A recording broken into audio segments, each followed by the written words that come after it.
Na última quinta, nós compartilhamos com a igreja uma exposição com base em João 11 e vamos continuar nessa manhã. Eu quero ler com os irmãos a partir do verso de número 17. Diz assim a Escritura Sagrada: Chegando Jesus, ele encontrou Lázaro já sepultado, havia 4 dias. Betânia estava a cerca de 15 estádios perto de Jerusalém, 3 quilômetros aproximadamente. E muitos dentre os judeus tinham vindo ter com Marta e Maria para as consolar a respeito de seu irmão. Marta, quando soube que vinha Jesus, ela saiu ao seu encontro. Maria ficou sentada em casa. Disse Marta a Jesus: Senhor, se estiveras aqui, não teria morrido o meu irmão. Mas também sei que mesmo agora, tudo quanto pedires a Deus, Deus te concederá. Jesus declarou-lhe: teu irmão há de ressurgir.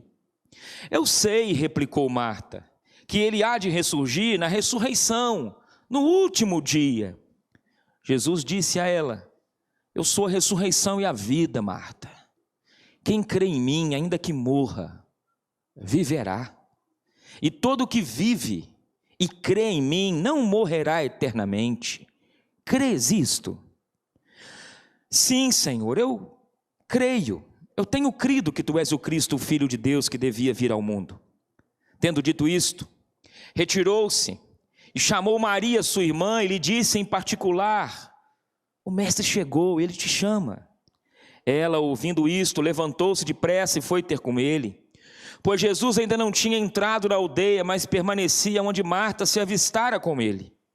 Os judeus que estavam com Maria em casa e a consolava, vendo-a levantar-se depressa e sair, seguiram-na, supondo que ela ia ao túmulo para chorar. Quando Maria chegou ao lugar onde estava Jesus, ao vê-lo, ela lançou-lhe aos pés, dizendo: Senhor, se estiveras aqui, o meu irmão não teria morrido. Jesus, vendo-a chorar e bem assim os judeus que a acompanhavam, agitou-se no espírito e ficou comovido e perguntou: onde o sepultastes? Eles lhes responderam: Senhor, vem e vê. Jesus chorou. E os judeus então disseram: olha como ele amava. Mas alguns ali objetaram: não podia ele, que abriu os olhos ao cego, fazer que este não morresse? Jesus, agitando-se novamente em si mesmo, encaminhou-se para o túmulo.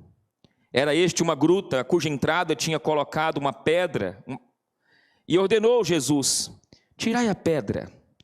Disse-lhe Marta, irmã do morto: mas Senhor, está cheirando já mal, porque já é de 4 dias. Jesus respondeu: não te disse eu que, se creres, verás a glória de Deus? Tiraram então a pedra. E Jesus, levantando os olhos para o céu, disse: Pai, graças te dou porque me ouviste. Aliás, eu sabia que sempre me ouves, mas assim falei por causa da multidão presente, para que creiam que tu me enviaste. Tendo dito isto, em alta voz clamou: Lázaro, vem para fora. E aquele que estivera morto saiu, os pés e as mãos ligados com ataduras, e o rosto envolto num lenço. E lhes ordenou Jesus: desatai-o e deixai-o ir. E muitos ali dentre os judeus que tinham vindo visitar Maria, vendo o que Jesus fizera, creram nele. Outros não. Outros foram correndo aos fariseus, lhes contando dos feitos que Jesus realizara. Essa é a palavra de Deus, meus irmãos, também para o nosso coração.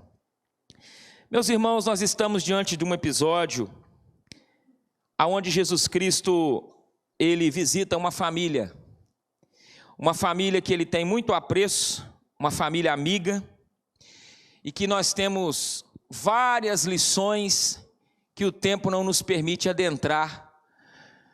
Mas uma das coisas mais belas que vejo neste episódio, uma das verdades que vejo nesse episódio, é como foi lido agora há pouco no texto de João, no capítulo 10, e nós vemos o Senhor trazendo a vida abundante a cada um de nós como propostas para filhos de Deus.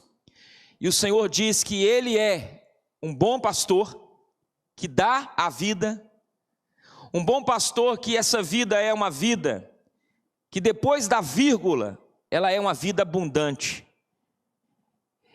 E a proposta para mim e para você é desfrutar dessa vida abundante. E quando nós nos deparamos com esse texto sobre o tema em Cristo nosso Senhor não existe obstáculo, iniciou-se o capítulo 11 e de forma breve, você lendo e lembrando, você vai identificar com Jesus Cristo adentrando o contexto aonde os seus amigos moram, chamado Betânia. Mas Jesus vinha desde o capítulo 8, como dito na última quinta-feira, num processo de fuga, no sentido de alguns estarem para com ele, o invejando, colocando ele sob uma pressão, e por não 3, 4, para mais de 5 vezes, é registrado pelo evangelista João, que eles pegavam em pedras para de alguma forma lançar em Cristo. Pedras essas que eram, muitas das vezes, nas mãos dos fariseus, no pensamento deles. Em algum momento nós vamos poder apedrejá-lo por blasfêmia, por ele se fazer Deus, por ele de alguma forma julgar ser melhor do que nós que estamos no contexto da religião vigente. E diante disso Jesus, no final do capítulo 10, vai para uma região distante, bem distante de Jerusalém e consequentemente distante de Betânia. Mas o texto diz que as irmãs começaram a ver que Lázaro estava enfermo, aquela enfermidade talvez foi escondida por um tempo, aquela enfermidade foi dando sinais de que estava piorando, e o texto nos diz que essa enfermidade chegou a um ponto que elas entenderam o seguinte: não tem mais jeito, nós precisamos achar aonde Jesus se encontra. E elas procuraram alguém, que no versículo de número 3 e 4 do capítulo 11, é dito que as irmãs de Lázaro mandaram dizer a Jesus. Então você tem no texto um mensageiro que não tem o seu nome registrado, um homem que poderia ser aos nossos olhos como alguém anônimo, e que a Bíblia diz que ele tem a atitude então, ou a ação de, uma vez que elas pedem a ele ir procurar Jesus e falar para Jesus a frase que elas tanto ali almejavam: Senhor, está doente aquele que o Senhor ama. E esse mensageiro então sai, caminha um dia todo, encontra Cristo, próximo à região aonde João, o Batista, batizava. E ali naquele ambiente, esse homem relata para Cristo: olha, aquele que o Senhor ama está doente, Marta e Maria estão chamando o Senhor. E a Escritura nos diz que Jesus diz aos discípulos o seguinte, que a enfermidade não é para a morte, mas é para a glória de Deus. E João registra que Jesus amava Marta, sua irmã, e também Lázaro. E quando ele sabe, diz no versículo 6 de João 11, que Lázaro estava doente, ele ainda se demorou 2 dias no lugar onde ele se encontrava. Ele piorava. A morte visitou, chegou na casa de Marta e Maria, seu irmão. Logo após aquele mensageiro sair, seu irmão piorou, veio a óbito. Então você tem uma viagem de um dia. Quando esse homem volta com essa notícia, a enfermidade não é para a morte, mas é para que se manifestem, de alguma forma, a glória de Deus nesse episódio. Ele chega e ele tem a fala de Jesus que ele ouviu lá, e ele tem o quadro de relatório das irmãs: ele morreu. Como lidar com aquilo que a gente ouve, com aquilo que a gente vê? Como caminhar como cristãos, tendo que lidar com aquilo que muitas vezes ouvimos do púlpito, lendo a Bíblia, ouvimos de conselhos, e de repente o quadro que nós enxergamos é outro completamente diferente. E esse texto diz que esse homem traz essa realidade no seu coração. Para encurtar um pouco o entendimento do que o texto caminha mais, Jesus diz aos discípulos o seguinte: nós vamos outra vez para a Judéia. Ele demora 2 dias, e ele, quando chega em Betânia, há 4 dias que Lázaro está morto.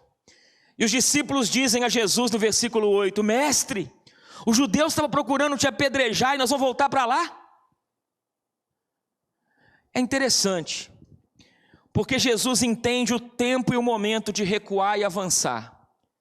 E todos nós, incluindo esse que vos fala, esse que, como você, tem os seus desafios com relação ao tempo, nós somos às vezes, em algum momento, imediatistas demais. Às vezes também somos aqueles que escondemos na procrastinação. Mas Jesus não é assim. Jesus diz, enquanto os discípulos com medo dizem: voltar para lá, os judeus procuravam te apedrejar, nós vamos voltar para esse ambiente. Jesus diz a eles: olha, não são 12 horas as horas do dia. Se alguém de dia anda, não tropeça, porque ele vê a luz desse mundo, mas se andar de noite, ele tropeça, porque nele não há luz.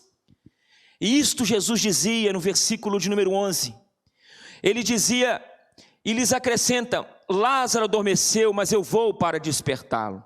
Se dorme, Senhor, está salvo. De alguma forma tentando segurar Cristo. Vamos ficar aqui.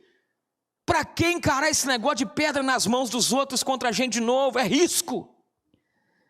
Todos os 11 discípulos ficam quietos. E Jesus diz: nós vamos para lá. Lázaro morreu, e eu alegro-me de lá não estar por causa de vocês, e nós vamos ter com ele. Não entro aqui, mas na quinta-feira nós exploramos sobre a libertação dos estigmas. Às vezes a gente marca Tomé como incrédulo, mas nesse ato, no versículo 16, Tomé é aquele que diz: nós vamos para morrer com ele se preciso for. E quantas vezes, meus irmãos, nós às vezes estigmatizamos até os irmãos na Bíblia.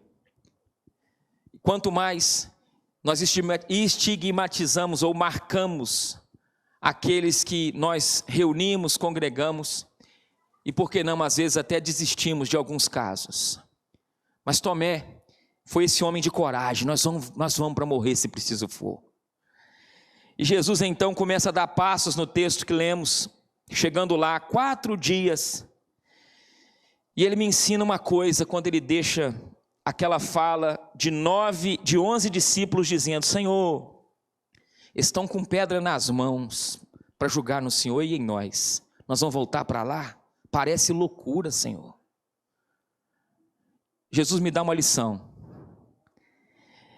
Se eu quero vencer obstáculos na minha vida cristã, a nível de santidade, consagração, genuína conversão, mudança de vida, eu tenho que aprender a distinguir pequeninas pedras que as pessoas têm no caminho contra mim, das pedras maiores ou o propósito ao qual eu fui designado. Explico.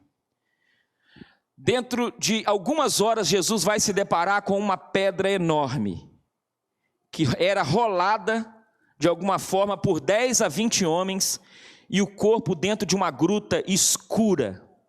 E essa pedra precisava de no mínimo 10 a 20 homens para ser rolada ali. Uma pedra muito maior e muito mais pesada.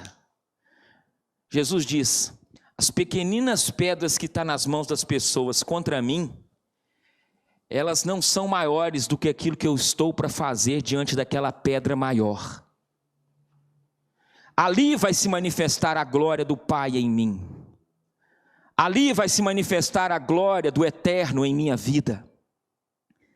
E quantas vezes você e eu vemos irmãos paralisados, porque um dia foram alvejados por irmãos com pedra nas mãos, porque há uma religião, e há uma religião dentro da religião, aonde homens e mulheres se armam com pequeninas pedras e lançam sem dó nem piedade, contra A, contra B, ferindo, machucando. E Paulo disse que isso acontecia no tempo dele. Paulo diz: risco entre falsos irmãos. E quantas vezes isso acontece também no nosso tempo. Mas o mais triste é quando você e eu somos aqueles também que carregamos pedras nas mãos. Porque quanto mais pedra nas mãos, menos a gente de alguma forma vai ter força para carregar a nossa cruz. E cada um aqui tem uma cruz em Cristo para carregar e cuidar dela. E até o dia final, aonde nós vamos combater o bom combate, acabar a carreira e guardar a fé. E Jesus resolveu, nós vamos para lá. Deixa as pequeninas pedras para lá, porque tem uma pedra maior. Meu propósito é lá. E vocês vão ver por quê, os meus inimigos vão ver por quê, e aquela família que eu muito amo também vai entender o porquê. E no meio do caminho, a palavra do Senhor diz que Jesus é abordado, primeiramente no versículo 19. Muitos vieram ter com Marta e Maria com o objetivo de consolar a respeito do seu irmão. Marta é a primeira que fica sabendo e ela sai correndo ao encontro de Jesus. Veja a cena, Marta afoita, agitada, alguém diz para ela, Jesus está na estrada, e ela sai correndo e ela chega dizendo para Jesus, talvez naquele tom afoito, Marta, ela dizendo, Senhor, se estivesses aqui, meu irmão não teria morrido. É o que é dito no texto. Maria ficou sentada em casa. Mas também eu sei, Senhor, que tudo quanto pedires a Deus, Deus vai te conceder. Jesus olhou para ela e disse, Marta, teu irmão vai ressurgir. E ela confessa, eu sei que ele vai ressurgir na ressurreição, no último dia. Veja que ela está revelando a nós dois desafios que são obstáculos para muitos crentes.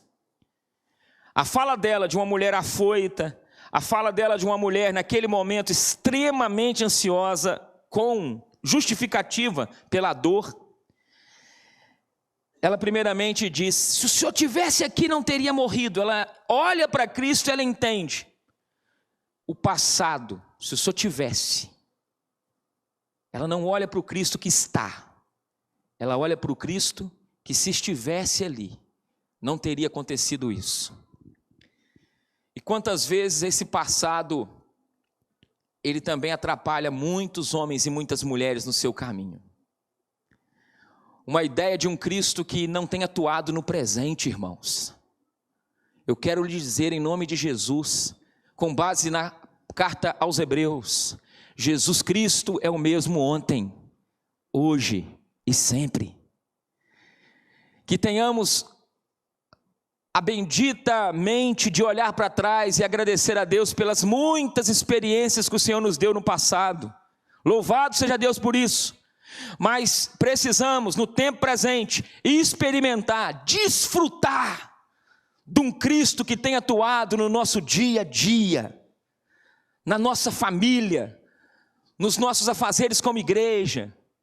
Não andar de forma mecânica, mas andar na total dependência do Espírito Santo, como o apóstolo Paulo, escrevendo aos Romanos, no capítulo 8 diz, todos os que são guiados pelo Espírito Santo, ser guiado pelo Espírito Santo, não somos visitados pelo Espírito Santo, o Espírito Santo não visita a gente, como que vindo em momento específico e sai e some, não, o Espírito Santo, pós a ressurreição do Cristo ressuscitado, ele veio morar nos seus filhos, nos filhos de Deus, e creia, o Espírito Santo, ele habita em nós. Você e eu somos morada de Deus, somos o templo do Espírito Santo, e esse Espírito Santo é ele quem me convence e te convence do pecado, da justiça e também do juízo vindouro. Mas Marta, Senhor, se eu estivesse aqui não teria morrido. Aí Jesus fala, Marta, teu irmão vai ressurgir. Ela vai lá para o futuro, eu sei, Senhor, no último dia. Ela não olha para o Cristo no tempo presente, ela olha para um Cristo escatológico. Ela olha para um Cristo que virá sim uma segunda vez. Mas Jesus agora então declara: Marta, eu sou a ressurreição e a vida. A ressurreição, Marta, não é um verbo linguístico. Eu sou a ressurreição, eu sou a verdadeira vida. Quem crê em mim, ainda que morra, viverá. E todo que vive e crê em mim, Marta, não morrerá eternamente. Você crê nisso? E ela responde: sim, eu creio que tu és o Cristo, Filho de Deus, que devia vir ao mundo. Tendo dito isto, diz a Escritura Sagrada que Maria foi orientada por Marta, porque Marta agora, ao ouvir de Cristo, pede a Marta para ir buscar Maria. E eu fico vendo a cena. Maria estava em casa, havia alguns passos chegar em casa. Marta então chega e diz assim, lá no particular: Maria, Jesus chegou aí. Aquelas pessoas no velório das nossas famílias que a gente sabe que vai vir, sabe? Aquele amigo chegado. Fulano chegou. Só a presença daquele irmão, sem falar nada, gera algo precioso na sua vida. E aí a Escritura diz que Maria então vai até Jesus. O mestre chegou e te chama. Ela ouviu isso, levantou-se depressa. Olha Maria depressa. E foi ter com ele, pois ainda não tinha entrado na aldeia, mas permanecia onde Marta se avistara com ele. Mas olha o detalhe do verso 31. Os judeus que estavam com Maria em casa e a consolavam, vendo-a levantar-se depressa e sair, começaram a seguir ela, supondo que ela ia ao túmulo para chorar. Supondo que ela ia naquele ambiente de dor para chorar. E veja bem, quantas e quantas vezes, meus irmãos, nós também somos visitados por suposições das pessoas acerca do que nós fazemos como igreja. Gente ao nosso redor, que supõe que quando você está com a Bíblia nas mãos, vindo para o templo, vindo para o culto, terça na reunião de oração, quinta no estudo bíblico, quando você vem na EBD, aquele vizinho de apartamento, aquela pessoa que mora próximo de ti e que te observa, não pensa que não observa nada, te observa. Ah lá, está indo para o cemitério, porque lá está lidando com gente morta. Religião é o ópio do povo. Gente que olha assim. Alguns que, ao ver você assim fazendo, não sabe que você está vindo encontrar com o Cristo ressuscitado, com outros irmãos. Não tem noção de quem você é em Cristo Jesus. Isso, no mínimo, meu irmão, tem que gerar dentro de você uma alegria, um gozo, que nada nesse mundo pode se comparar, não a nós somente, mas a todos os eleitos e filhos de Deus. Porque é dito que a suposição que tanto mata as pessoas. Você lembra de Ana chorando no templo? Ela derramava lágrimas. O Eli, sacerdote, o homem que lidava com o sagrado, ele começa a olhar para aquela mulher chamada Ana e ele começa a julgar ela. Ela está embriagada. Ele repreende o vinho nela. Quantas vezes esse julgamento, essa suposição? Eles estão fazendo isso por barganha, uma troca com Deus. Isso é um alerta para mim e para o seu coração, porque muitos dizem que nós nos relacionamos com o Eterno porque Ele nos concede benesses e bens, mas a verdade é que nós sabemos que como filhos de Deus, a nossa vida no Pai, não é porque o Pai tem nos braços presentes para nos dar. Nós relacionamos com o Pai, é pelo Pai, Ele nos dando ou não presentes, para a gente atravessar essa margem, chegar do outro lado. O Senhor abrindo a porta ou não abrindo, nós somos dEle. O Senhor fazendo ou não fazendo, nós somos dEle. E nós estamos aqui cultuando ao Senhor, por causa dEle, por causa da bondade dEle. E não é por aquilo que Ele faz, mas por aquilo que Ele é. E isso é maravilhoso. Mas aí, meu amado irmão, quando eu vejo Jesus chegar naquele contexto, Aquela mulher lança-se aos pés de Cristo. Diz o texto que no versículo de número 32, quando Maria chegou ao lugar onde estava Jesus, ao vê-lo, ela lançou-se-lhe aos pés, dizendo: Senhor, se estiveras aqui, o meu irmão não teria morrido. Um detalhe me salta aos olhos lendo aqui.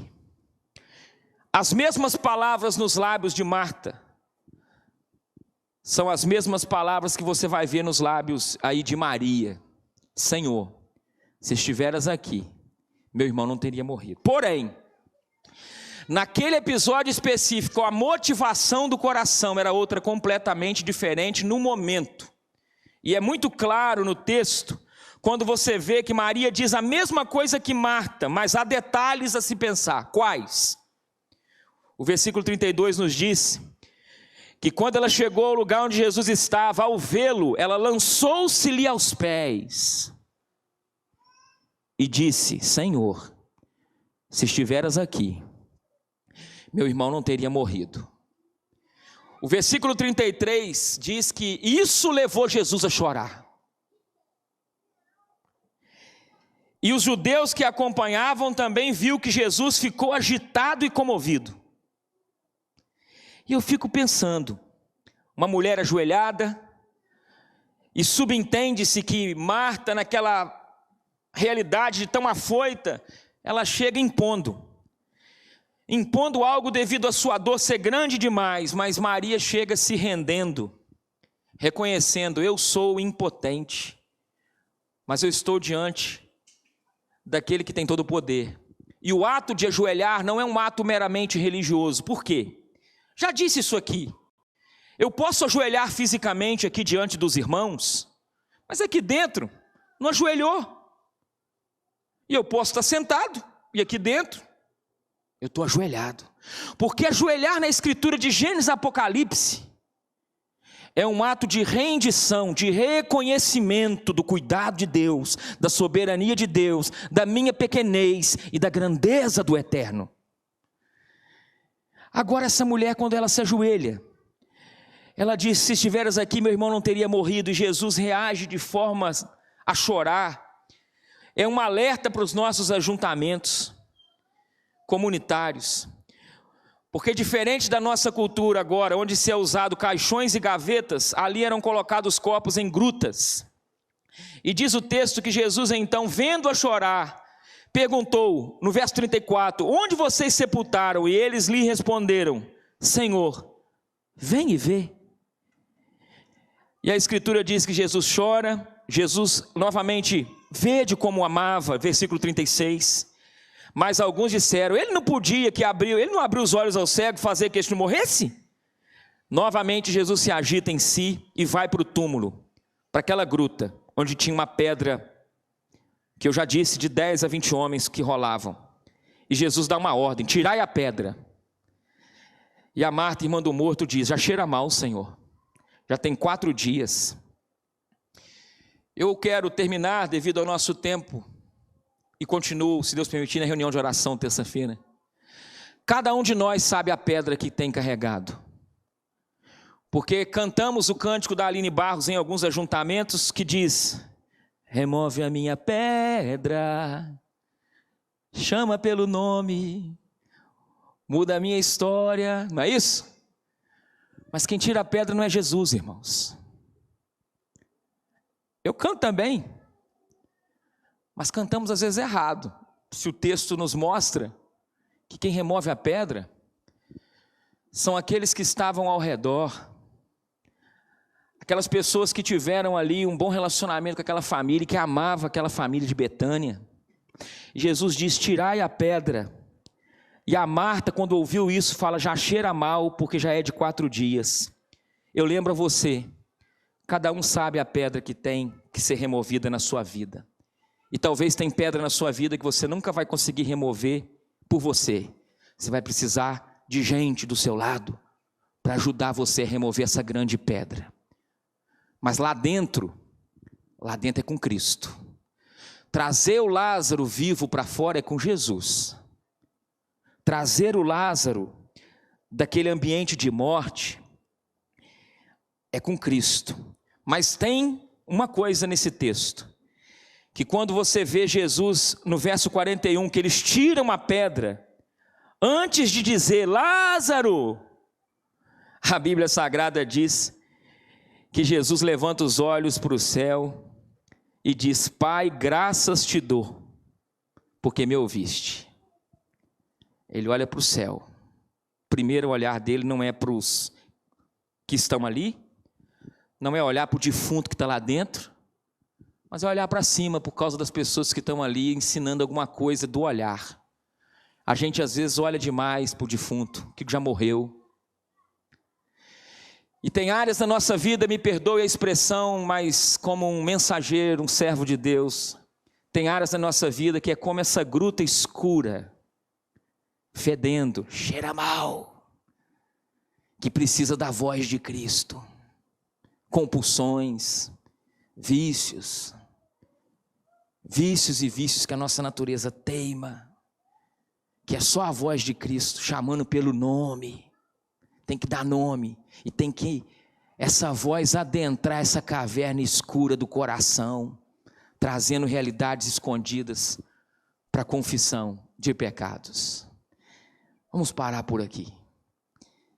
Pai querido, em nome de Jesus, obrigado por Jesus olhar para cima, não olhar para o lado, não nos ensinar a, nesse momento, olhar para trás e nem para frente, mas olhar para cima e chamar o Deus eterno de Pai. Nós podemos te chamar de Pai porque Jesus morreu e ressuscitou, Pai. Nós podemos, diferente de Lázaro, nós podemos experimentar isso no ato, ó Deus, de nossa conversão ou profissão de fé. Triste aquele que não ouviu a voz. Saiu ali, Pai, vivo, mas amarrado. Quantas vezes as pessoas ouvem tua voz, chamando pelo nome, está vivo, mas está amarrado ainda. Nos ajude a compreender aquilo que por incompetência o teu servo não consegue comunicar. E que a tua palavra, palavra de vida, nos ajude a discernir na nossa vida, Pai, as pedras pequeninas que talvez nos feriram, mas entender o propósito maior das grandes pedras que tem à frente e que a excelência da palavra em nós vai nos ajudar a vencer. Para a tua glória, em nome de Jesus Cristo. Amém e amém. Meus irmãos, nós vamos adorar o Senhor com o cântico de nosso inário, o hino número 49. Sempre vencendo. Você e seu irmão ao lado, em Cristo, vence obstáculos. Você e seu irmão, como igreja, é mais do que vencedor. E como mais do que vencedor, esse cântico nos lembra isso. Nós temos a oportunidade de devolver ao Senhor nossos dízimos e ofertas. Convido o nosso irmão diácono para a oração de consagração. E logo após as crianças estarão se retirando para um tempo especial para elas. Vamos ficar de pé, meus irmãos.